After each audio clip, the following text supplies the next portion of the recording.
হয় নমস্কাৰ, মই পোনপ্ৰথমে বিশ্বনাথ চাৰিআলি যি ৰেলগেট স্থিত সাৰ্বজনীন ৰাস মহোৎসৱ কমিটিৰ সভাপতি নিৰঞ্জন হাজৰিকা, কাৰ্যকৰী সভাপতি বসন্ত বৰাকে ধৰি সমূহ বিষয়ববীয়া আৰু সদস্যক ধন্যবাদ আৰু কৃতজ্ঞতা জ্ঞাপন কৰিছোঁ। আৰু ক'ব লাগিব যে গুৰুজনাই যি আদৰ্শ দি গৈছিল যে সকলো জাতি বৰ্ণ ধৰ্ম নিৰ্বিশেষে সকলো ভাষা ভাষী লোক একত্ৰিত কৰি যি বৰ অসমৰ সপোন ৰচিছিল, মই ভাবোঁ যে এই বিশ্বনাথ চাৰিআলি সাৰ্বজনীন ৰাস মহোৎসৱৰ এয়া এক উদাহৰণ। কাৰণ যে এই বছৰ ধৰি মোৰ 4 বছৰ সম্পূৰ্ণ হ'ব। আমাৰ কেৱল মই বুলিয়ে নহয়, মোৰ পত্নী জোনমণি বেগমেও ধাৰাবাহিকভাৱে আমি 4 বছৰ ধৰি এই যি ভাও, মই নন্দ আৰু মোৰ পত্নীয়ে যশোদাৰ ভাৱত অৱতীৰ্ণ হৈ আহিছোঁ আৰু আজিও অৱতীৰ্ণ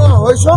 গতিকে ক'ব লাগিব যে আচলতে এক সমন্বয়ৰ যি মিলনভূমি, সমন্বয় বাৰ্তা সমগ্ৰ অসমতে এই ৰাসৰ দ্বাৰা মই দিব বিচাৰিছোঁ। আৰু যাতে মই আশা কৰিম ভৱিষ্যতৰ দিনত সকলো জাতি বৰ্ণ নিৰ্বিশেষে এইদৰে যাতে সকলো ধৰ্মাৱলম্বী লোক এইদৰে মিলি যি সমন্বয় এনাজৰী আমাৰ মজবুত কৰিব পাৰে, মই তাৰ বাবে আশা কৰিছোঁ। হয় নমস্কাৰ, মই পোনপ্ৰথমে বিশ্বনাথ চাৰিআলি যি ৰেলগেট স্থিত সাৰ্বজনীন ৰাস মহোৎসৱ কমিটিৰ সভাপতি নিৰঞ্জন হাজৰিকা, কাৰ্যকৰী সভাপতি বসন্ত বৰাকে ধৰি সমূহ বিষয়ববীয়া আৰু সদস্যক ধন্যবাদ আৰু কৃতজ্ঞতা জ্ঞাপন কৰিছোঁ। আৰু ক'ব লাগিব যে গুৰুজনাই যি আদৰ্শ দি গৈছিল যে সকলো জাতি বৰ্ণ ধৰ্ম নিৰ্বিশেষে সকলো ভাষা ভাষী লোক একত্ৰিত কৰি যি বৰ অসমৰ সপোন ৰচিছিল,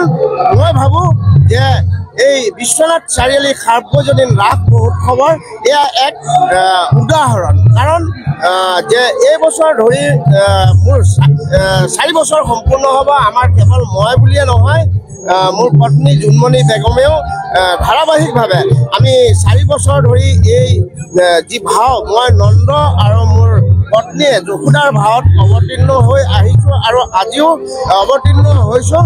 গতিকে ক'ব লাগিব যে আচলতে এক সমন্বয়ৰ যি মিলনভূমি, সমন্বয় বাৰ্তা সমগ্ৰ অসমতে এই ৰাসৰ দ্বাৰা মই দিব বিচাৰিছোঁ। আৰু যাতে মই আশা কৰিম ভৱিষ্যতৰ দিনত সকলো জাতি বৰ্ণ নিৰ্বিশেষে এইদৰে যাতে সকলো ধৰ্মাৱলম্বী লোক এইদৰে মিলি যি সমন্বয় এনাজৰী আমাৰ মজবুত কৰিব পাৰে, মই তাৰ বাবে আশা কৰিছোঁ।